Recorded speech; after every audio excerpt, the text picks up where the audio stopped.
Sir సేవింగ్స్కి plots కొనుక్కుంటే బెస్టా, flats కొనుక్కుంటే బెస్టా? Plots and flats both are savings కి అంటే బోత్ ఆర్ ఈక్వల్లీ అమ్మా. అది మనం you cannot say that plot or flat, but when you see in financial లో చూసుకుంటే I always say that plot is always better than a flat అనమాట.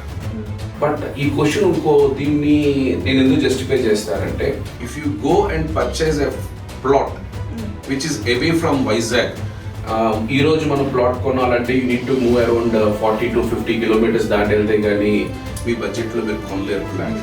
అదే కానీ మనం ఫ్లాట్ అయితే మన నియర్ బై మన సిటీలోనే కొనుక్కోవచ్చు. సో కొంచెం ఎక్కువ బడ్జెట్లో లేకపోతే అదే బడ్జెట్లో మనం కొనుక్కోవచ్చు. దీని రెండింటికి డిఫరెన్స్ మీరు అడిగింది మంచి పాయింట్. దానికి ఎలా చెప్పాలంటే, ప్లాట్ అనేది మీ పిల్లలకి ఆస్తి కొనాలంటే ప్లాట్ కొనండి.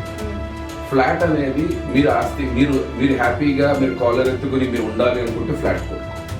ఎందుకంటే ప్లాట్ అది ఈ రోజు మీరు తక్కువ రేటు కొంటారు, ఐడియల్గా పడి ఉండదు, చాలా రోజులు వెయిట్ చేస్తారు. మీరు వెయిట్ చేసిన తర్వాత ప్లాట్ ఫ్రూట్ఫుల్గా వస్తుంది.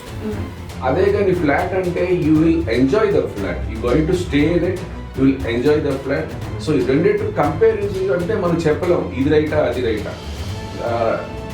ఈ రోజు మీరు హ్యాపీగా ఉండాలి అంటే go for a flat, but future generation అది బాగుండాలి అంటే గో ఫర్ ఎ ప్లాట్.